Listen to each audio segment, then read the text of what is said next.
our running costs and future projects by visiting www.muslimcentral.com/donate.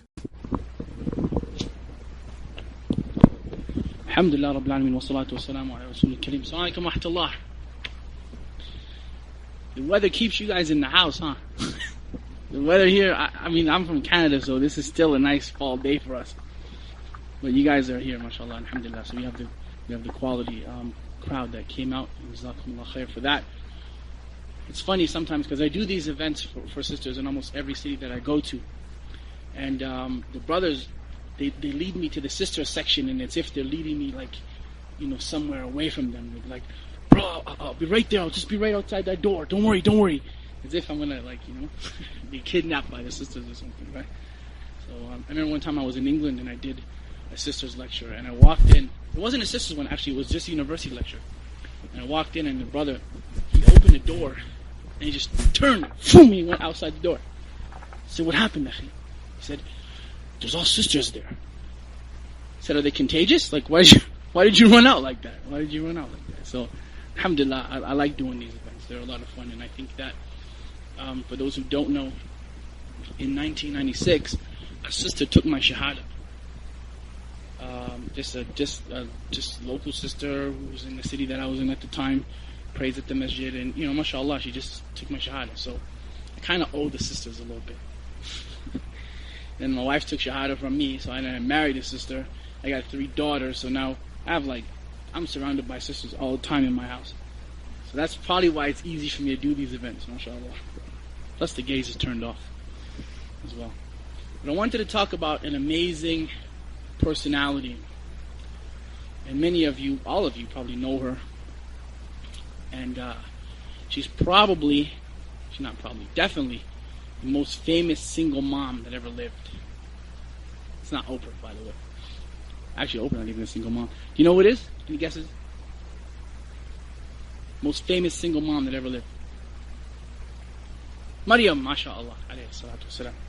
She's the most famous single mom that ever lived. So I wanted to go through some of the lessons from her life, and may Allah allow it to be of benefit to all of us, inshallah. The lessons from her started actually before she was born. Her mom had found out that she was going to have a baby, and she prayed to Allah, and she wanted a boy, because she wanted the boy to grow up to be a man and serve in the temple, because they were the Ben Israel people, they were children of Israel at the time. So she was dedicating her son, so she thought, to serve Allah and to worship in the temple. But we plan, and of course Allah plans. But it's very important for you to know that when you are expecting, to make a lot of dua for your kid. A lot of dua for your expecting coming kid when you get married, or if you're already married, or whatever the case may be. Make dua for them when they're coming, when they're alive even. And if they should pass before you, continue to make dua for them. Because the dua for the mother, from the mother to the child, is very, very, very strong. So Allah gave the mother of Maryam a daughter. And she was kind of, not upset by it, because you can't really be upset with the qadr of Allah, but she said the girl is not like the boy. That's what she said. The girl is not like the boy. So protect her from shaitan, protect her from the cursed devil. So Maryam had grown up, and little did the mother of Maryam know what she was actually getting, or what a personality she was actually getting from Allah subhanahu wa ta'ala. So time goes by, and of course we're going to take the story from the Surah Al-Maryam, where Allah says, وَذْكُرْ فِي الْكِتَابِ مَرْيَمْ. Right? وَذْكُرْ فِي الْكِتَابِ let me check this out. When she traveled away from her people to a Makana Sharqiyya, like a place that was Western place, like just basically a private place for her. And sometimes it's kind of cool to do that. You have to get away from people for a minute and just kind of relax, right? The day's kind of crazy, and you just want to be alone and remember Allah and just relax a little bit away from everyone. And sometimes we should do that. Muhammad ﷺ used to do it, and many of the people of the past used to do that. Just be alone, just disconnect from everything, all the Twitters and all the Facebooks and all the other madness, Just disconnect from that. Just be alone and just remember Allah. And that's what she did, basically. But then, a man came to her. فَاتَّخَذَتْ مِن دُونِهِمْ حِجَابٍ فَأَرْسَلْنَا إِلَيْهَا رُوحَنَا فَتَمَثَّلَ لَنَا بَشَرًا سَوِيًّا. That this man came to her. Jibreel alayhi salatu wasalam. Y'all know Jibreel, right? Angel Gabriel.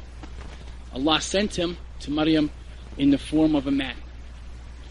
So what does Maryam do? She didn't, oh my God, OMG, Jibreel. Is that your real hair? OMG, let me tweet my girls. Right? Jibreel is here, #angel. Right? Retweet if and all the girls would be retweeting it, and even some of the brothers would be doing it. What did she say? قالت إني أعوذ بالرحمن منك. I seek refuge from Allah from you. Meaning like, get this guy out of here. He ain't supposed to be here. إن كنت تقيا, if you're a God-fearing person. Like she spoke to him, but she didn't go all over the board with him. Like sometimes what you see now, right? OMG, is that your real hair? You're amazing, Jibreel. That thing you did with Musa? Wow, mashallah. أعوذ بالرحمن منك إن كنت تقيا.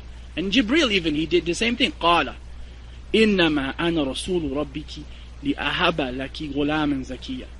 He didn't talk to her the same way. Well, sister, your hijab is very nice. How are you today? He said, I am a messenger from your Lord.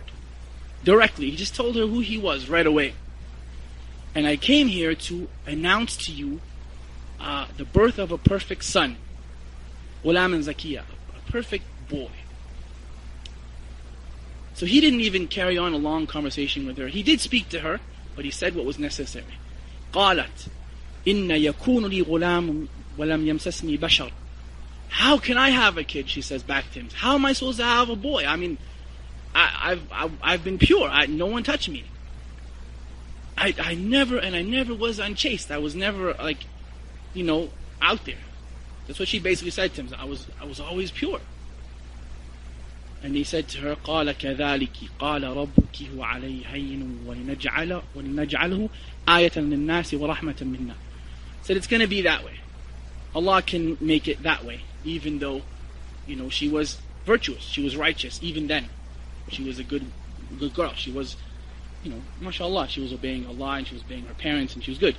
وَكَانَ أَمْرًا مَقَدِيًّا. But this will happen. This will be a thing ordained. He will be a mercy. That son will be a sign and a mercy from Allah. And that is a thing ordained. So, sometimes Allah will do something that you may think it's kind of like, how am I supposed to do that? How is that supposed to happen? How is it that I'm supposed to do such and such or so and so? You can come up with any part of the Sharia that may seem difficult to you. But Allah revealed this ayah to Maryam in a sense that she's going to have a son as a mercy to her from Allah and a mercy to all of us. But of course Maryam didn't know that at the time. فَحَمَلَتْهُ فَأَنْتَبَذَتْ بِهِ مَكَانًا قَصِيًّا. So she conceived him. She went away from her people again. فَجَاءَهَتْ مَخَاضُ إِلَى جِذْعٍ نَخْلٍ قَالَتْ يَا لَيْتَنِي. So when she was having him, giving birth to him, it was very difficult for her. يَا لَيْتَنِي مِتُّ قَبْلَ هَذَا وَكُنْتُ نَسْيًا مَنْسِيًّا. I wish that I would have been dead. That's how difficult it was for her at the time. And sometimes we face difficulties, is that right? Sisters especially face difficulties. Brothers can walk the streets and they can do whatever they want, pretty much. They shouldn't, but they can hide a little bit, right? Sisters are walking, talking dawah posters everywhere they go. Why do you wear that? Why don't you go back to your country? And then the sister goes, like, I was born here? That's the thing. That sisters get that all the time. Well, Maryam had a much more difficult situation than any of us would have. فَنَادَاهَا مِن تَحْتِهَا. And a caller came from below her. أَلَا تَحْسَنِي قَدْ جَعَلَ رَبُّكِ تَحْتَكِ سَرِيًّا. That Allah made these rivers flow underneath Maryam. وَهُزِّي إِلَيْكِ بِجَذْعٍ نَخْلٍ, and the tree, the date palm tree gave her dates. تُسَاقِطَ عَلَيْكِ رُطَبًا جَنِيًّا فَقُلِي وَاشْرَبِي وَقَرِّي عَيْنًا. Beautiful verse actually. He said, so eat and drink and dry your eyes. Like be, just be comfortable. Dry your eyes and just relax. So whenever we're faced with something, like these people telling you to go back to your country even though you're born here, and even though you have every right to be here even though you weren't born here, Allah will eventually alleviate that from you. Eventually He's going to take that away, just like He took Maryam's difficulty away. So maybe in the Jannah you'll be told, فَكُلِي وَاشْرَبِي وَقَرِّي عَيْنًا, to eat and drink and dry your eyes. Because there's not going to be anyone going to tell you to go back to your country. Because that is actually your country. Jannah belongs to us, inshallah. And not just us, humans in general. That's where we came from. And we were sent here. We weren't created here. We were sent here. Allah created us in the Jannah, right? So Jannah is home. So when they tell you go back to your country, tell them I'm trying to. That's why I'm wearing this. I want to worship Allah so He can send me back to my country, which is Jannah. You want to come? You're going to be surprised at their answer to that one. Because that's why you wear this. You wear that to please Allah, in order for you to go back to your country, which is Jannah. But sometimes it can be difficult, and Allah knows that. Allah didn't just leave you here to suffer. It can be difficult. That's why we have stories like the story of Maryam, alayhi salam, like the story of Asiya, the wife of Pharaoh, who became Muslim in secret. And there are so many stories of so many ladies over the years that we have, because our sisters need role models too. This is not a male religion. Islam is not a male religion. Do you know who the first Muslim was? Khadija. All y'all know that. Brothers don't know that sometimes, right? Abu Bakr. Close, Akhi. Not quite though. He was the first man. Okay, fair enough. But the first Muslim was Khadija, after Muhammad sallallahu alaihi wasallam. The first one. She was the wife of the Prophet sallallahu alaihi wasallam, and she helped him, and she consoled him, and she took care of him, and she comforted him. She was his favorite. She was his favorite. And he used to always talk about her long after she had passed away. May Allah be pleased with her. So whenever you're faced with these difficulties, just remember these verses and remember the story of Maryam. Maryam wanted to die. مِتُّ قَبْلَ هَذَا وَكُنْتُ نَسْيًا مَنْسِيًّا. I wish I was dead, forgotten. That's how she felt. It was such a difficult time for her and such a big test for her. But she ended up having Isa. And then time goes by. And she has to bring him home. Now what would you think, sister? One of your girls goes away for a couple months, comes back with a kid. Can you imagine? Like, oh my God, do you know Maryam? She has a baby now. Can you imagine? OMG. LOL. Where did she get that from? You don't buy babies at Target. Where did she get it from? These people gossip like crazy, right? And her people did the same thing. She came back with him, carrying him. قالوا يا مريم لقد جئت شيئا فريا. You've done something amazing, incredible. What happened? Where did you get this? What happened to you? And even they didn't call her Maryam after that. They said, what did they say? Ya ukhta Harun. You lose your name once they start to doubt you, right? Oh, sister of Aaron. ما كان أبوك امرأ سوء وما كانت أمك بغية. Your father was a good man. And your mother was righteous. Like, what happened to you? What's your problem? Why do you have a kid? All of a sudden, and no man, no father, no husband. Right? فَأَشَارَتْ إِلَيْهِ. So she just points at him. Imagine. Just points at him. قَالُوا كَيْفَ نُكَلِّمُ مَنْ كَانَ فِي الْمَهْدِ صَبِيًّا. How can we speak to a young boy who's in the cradle? How is that possible? This is the amazing part. Because sometimes when you see things, and this I would say for the brothers too and the sisters as well, when you see things, it's not always as it is. You don't really know the backstory sometimes, is that right? But because we like to be broadcasting stations for things, we spread that, and we just look at things on the surface. Now, as Muslims, we should try to remove as much doubt as possible. So Maryam's a different case, though, because this is a miracle birth. This is a complete miracle. So in her case, it's different. But for us, we should try our best to remove all doubt, inshallah, and then let the people talk whatever they want to talk. The Arabs have a saying, and I like it. Who speaks Arabic in here? Anyone? Alright, cool. I'm going to translate it for you. You do? Don't raise your hand. I can't see you, know. I realize you raise your hand to a blind person. I realize that, right? The Arabs, they say, لا يتأثر السحاب بنبح الكلاب. If you're doing the right thing, the high clouds will never be disturbed by the barking of dogs. So, if you're doing the right thing and people are talking about you, just count your ajr, inshallah, because you'll take it from them. They gossiped about Maryam, and look how Allah gave Maryam victory. قَالَ إِنِّي عَبْدُ اللَّهِ, said Jesus from the cradle, alayhi salam. I am, without doubt, the servant of Allah. آتَانِي بِالْكِتَابِ وَجَعَلْنِي نَبِيًّا. And He gave me the scripture and He made me a prophet. Can you imagine? A little kid in the cradle, by the permission of Allah, is speaking to these people who like to talk a lot and gossip about Maryam. Some of them still do it today. They still say that Isa is not a prophet, and so on and so forth.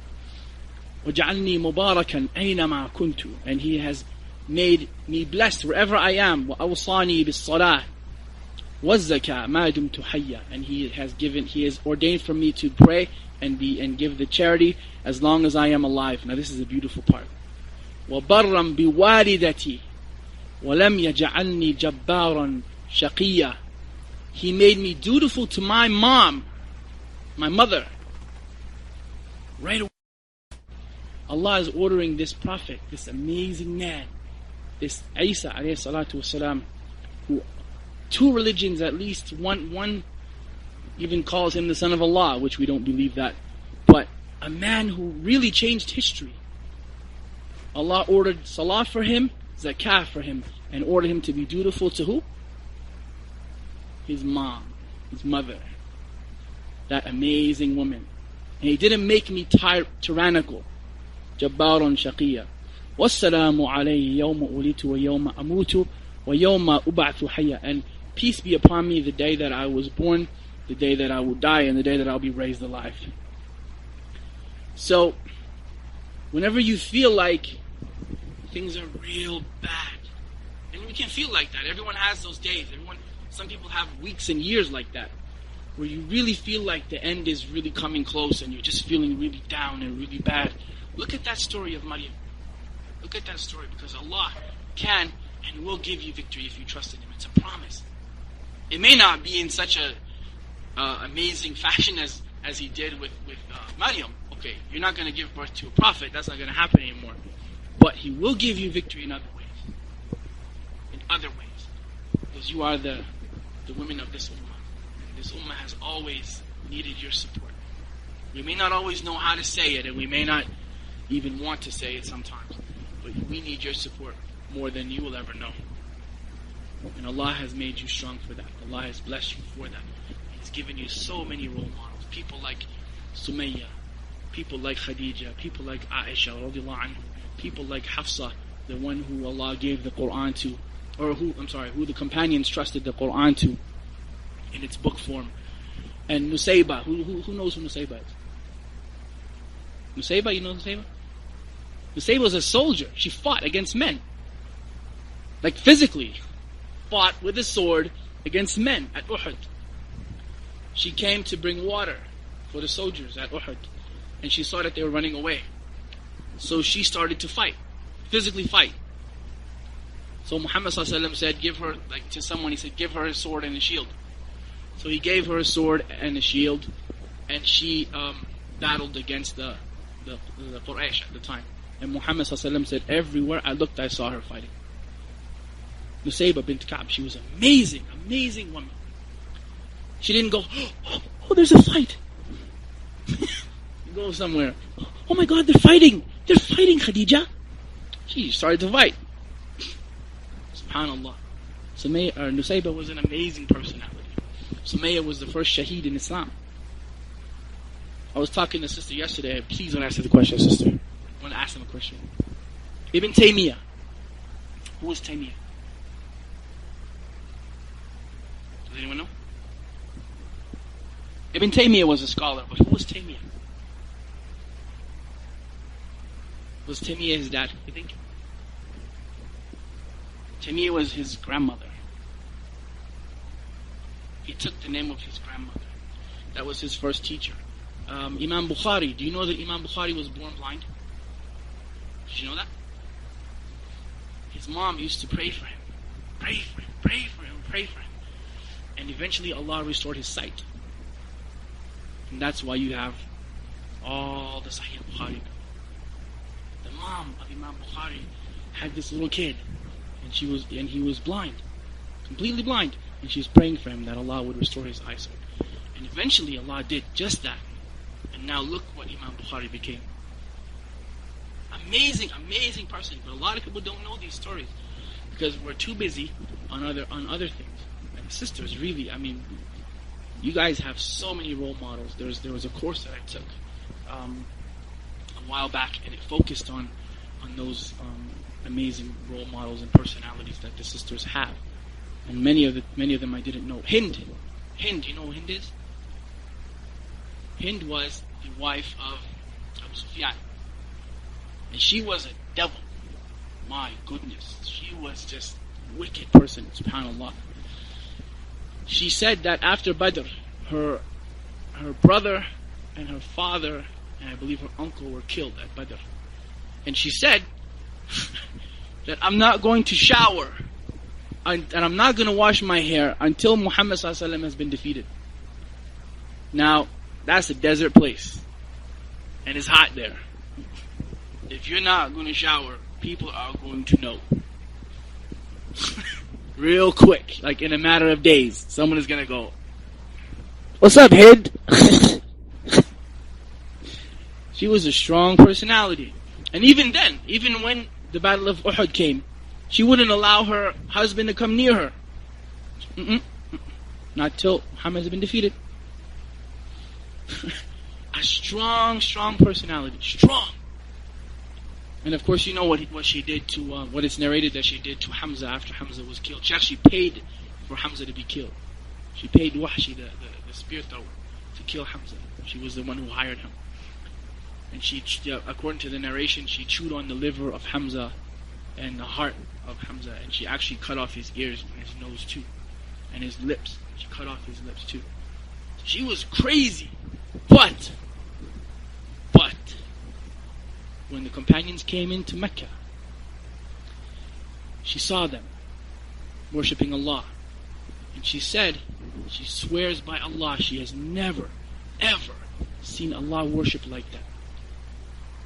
And there was there was a narration that said, if Hind is to come, even if she is holding the cloth of the Kaaba, she shall be killed. So she came to Muhammad ﷺ and she covered her head, she covered her face. And she said, I want to join you, I want to be Muslim. And she said, who are you? He said, I'm Hind. And he never said, like, here she is, guys. Get rid of her. She's right here. I'll hold her. He never said that. What did he say? Welcome. Welcome. Go ahead. And she became a Muslim, and she used to encourage the men to fight. She would make poetry for the Mujahideen after that. So she went from one extreme into Islam. So when you see these ladies sometimes talking badly about you and really giving you a hard time, just think of him, because they're not as bad as her. And she became Muslim. May Allah be pleased with her. She became Muslim.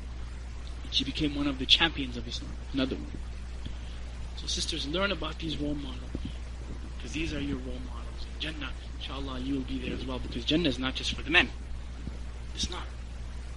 It's for the ladies too. Alright, so I'll stop there. We can go on to the questions, inshallah. If there are any. Just shout them out. I'm not going to point to you. Just shout them out.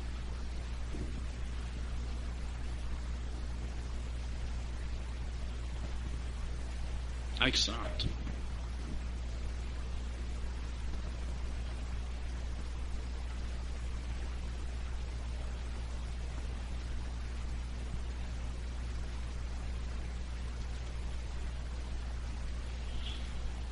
Yeah, I mean, I don't know a whole lot about her either, sister. I know that sister's asking about the story of Asiya, the wife of Pharaoh. She became Muslim in secret at the time, and she had to hide her Islam, and she used to pray to Allah that Allah would not place her among the Pharaoh. And she actually got mentioned in the Quran. She was one of the women that had achieved perfection. The perfect woman was Maryam and her. And of course we know about Fatima bint Muhammad sallallahu as well.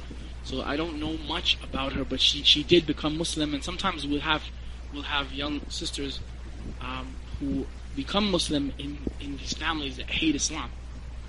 You know about them. They become Muslim and they have to be kind of secretive about that.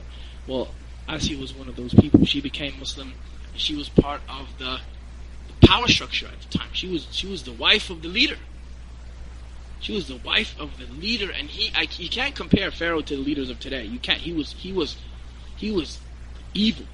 Like, subhanallah, he said that I am God. I mean, some presidents might have said a lot of things over the years.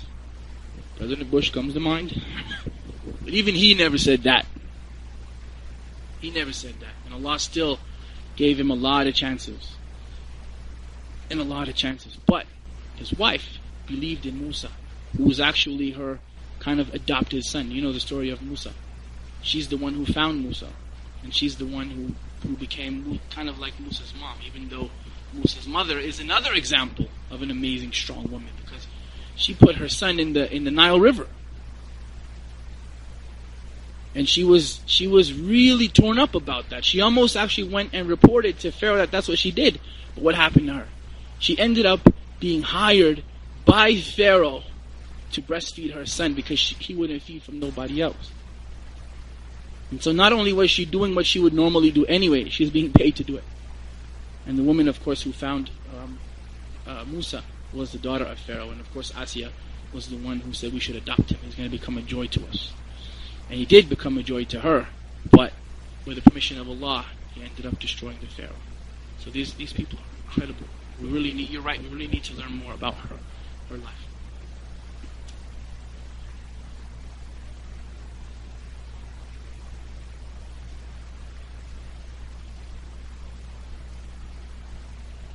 Wow, I didn't know that. MashaAllah, I did not know that.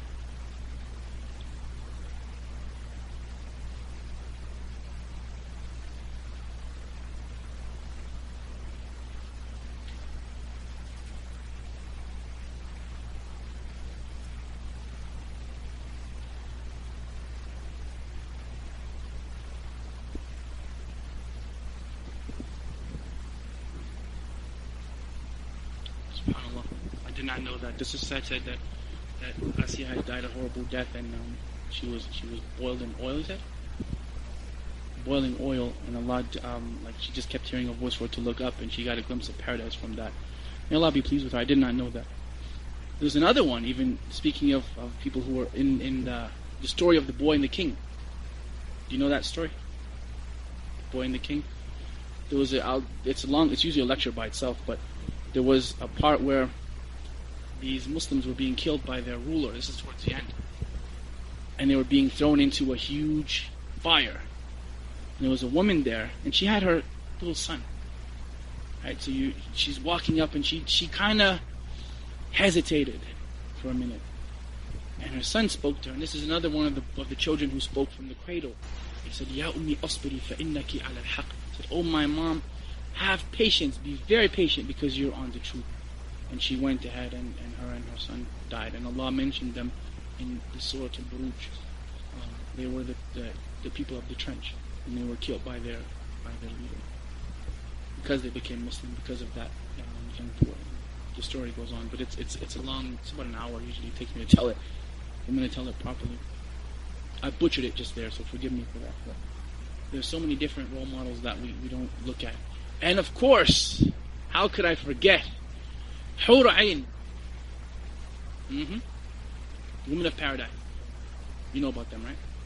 Brothers keep mentioning to you. Brother, you'll get that. Interesting. They keep mentioning that. And that's, mashallah. But there are women who are more beautiful than the Hur Ain. You know that? Did you know that? Okay, mashallah. Sarah knows. Jazakallah khair. She knows. That's good. That's very good. One brother said he was giving advice to the young people, and he said, flip pages so you ain't got to flip burgers. So they talk about the Hur Ain all the time. The most beautiful women actually in paradise are the women who worshipped Allah in this life, and the Hur Ain will be jealous of them. They'll be more beautiful than these women of paradise. So next time someone tells you about the Hur Ain, just say, yep, inshallah. You don't need no cover girl to be more beautiful than them. You just need to be a covered girl. Inshallah. So do your best, inshallah, to do that. Because this Jannah is for you too. Don't ever let anyone tell you it's not. Don't ever let anyone tell you that it's not for you,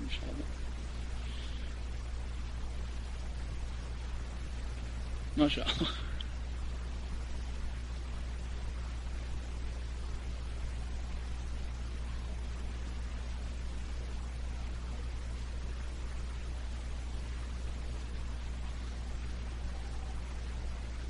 Well, but what people don't realize too, there's a verse, and I just came across this the other day. It says to give glad tidings to those who believe. It's in Surah Al-Baqarah, I think it's verse number 25, and it said azwaj mutahhara, that they will have righteous wives. But azwaj in Arabic doesn't necessarily mean wife; it means spouse. It refers to the spouses.